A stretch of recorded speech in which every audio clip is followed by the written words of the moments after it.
Illustration. The next day opened a new scene at Longbourn. Mr. Collins made his declaration in form.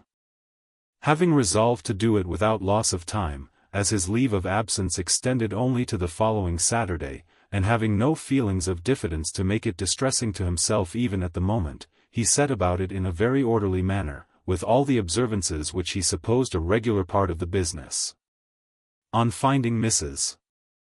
Bennet, Elizabeth, and one of the younger girls together, soon after breakfast, he addressed the mother in these words.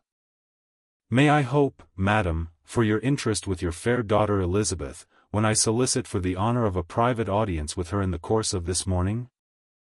Before Elizabeth had time for anything but a blush of surprise, Mrs. Bennet instantly answered. Oh dear! Yes, certainly. I am sure Lizzie will be very happy. I am sure she can have no objection. Come, Kitty, I want you upstairs. And gathering her work together, she was hastening away, when Elizabeth called out. Dear ma'am, do not go. I beg you will not go. Mr. Collins must excuse me. He can have nothing to say to me that anybody need not hear. I am going away myself. No, no, nonsense, Lizzie. I desire you will stay where you are. And upon Elizabeth seeming really, with vexed and embarrassed looks, about to escape, she added, Lizzie, I insist upon your staying and hearing Mr. Collins. Elizabeth would not oppose such an injunction, and a moment's consideration making her also sensible that it would be wisest to get it over as soon and as quietly as possible, she sat down again, and tried to conceal, by incessant employment, the feelings which were divided between distress and diversion. Mrs. Bennet and Kitty walked off, and as soon as they were gone, Mr. Collins began. Believe me, my dear Miss Elizabeth, that your modesty, so far from doing you any disservice, rather adds to your other perfections. You would have been less amiable in my eyes had there not been this little unwillingness, but allow me to assure you that I have your respected mother's permission for this address.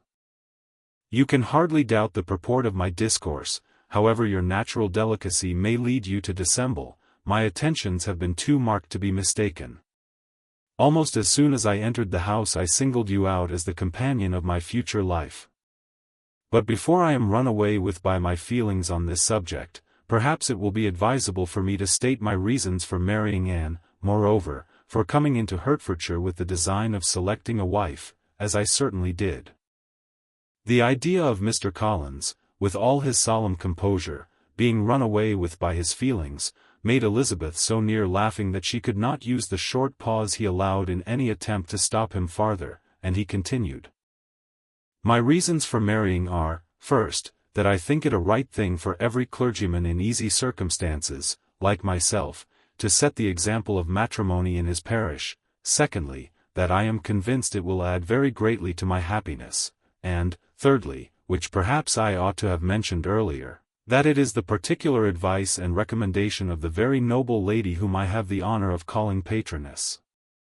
Twice has she condescended to give me her opinion, unasked too, on this subject, and it was but the very Saturday night before I left Hunsford between our pools at quadrille, while Mrs. Jenkinson was arranging Miss de Bourgh's footstool, that she said, Mr. Collins, you must marry. A clergyman like you must marry.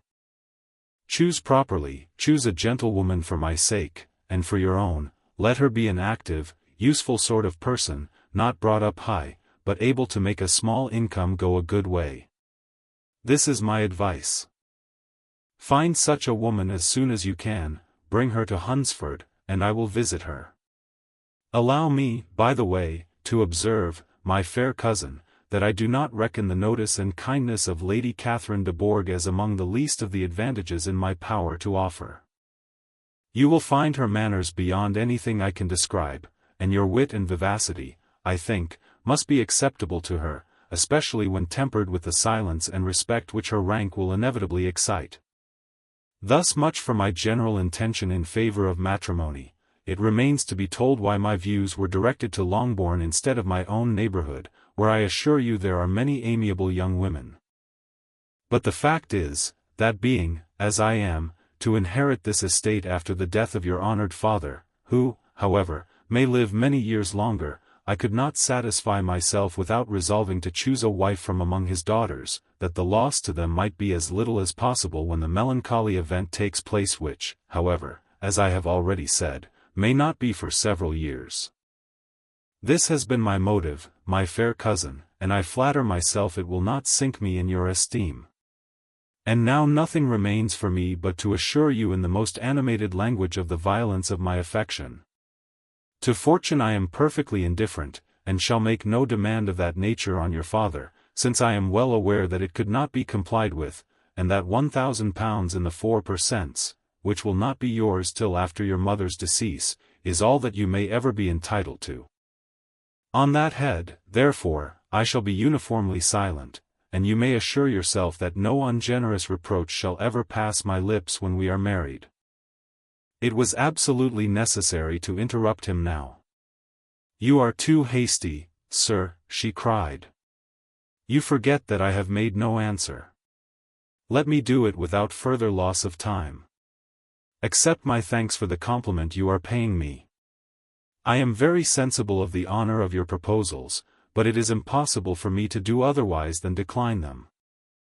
I am not now to learn, replied Mr. Collins, with a formal wave of the hand, that it is usual with young ladies to reject the addresses of the man whom they secretly mean to accept, when he first applies for their favor, and that sometimes the refusal is repeated a second or even a third time.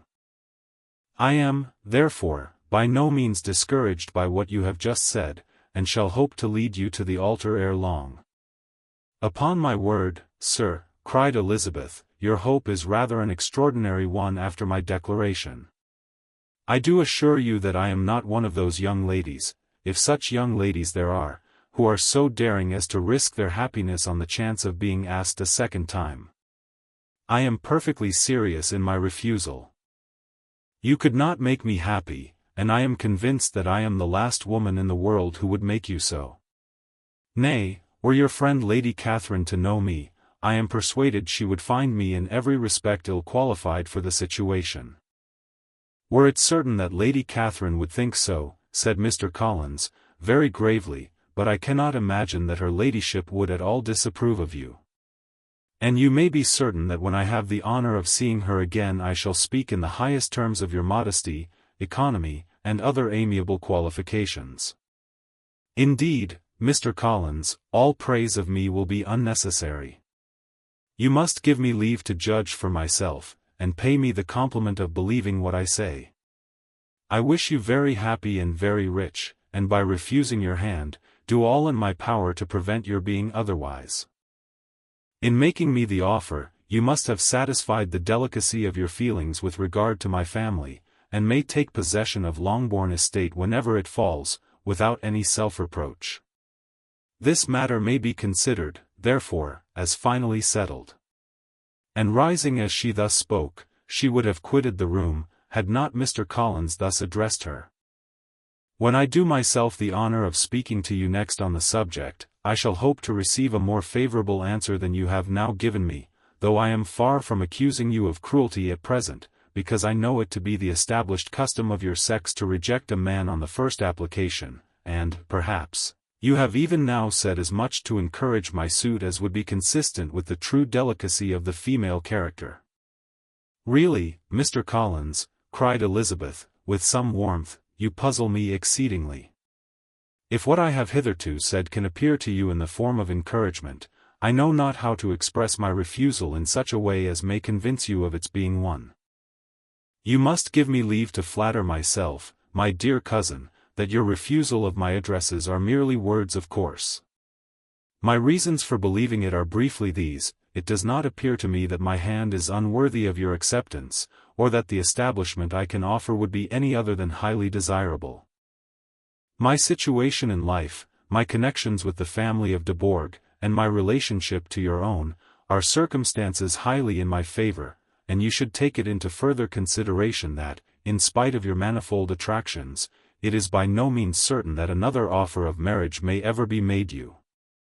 Your portion is unhappily so small, that it will in all likelihood undo the effects of your loveliness and amiable qualifications.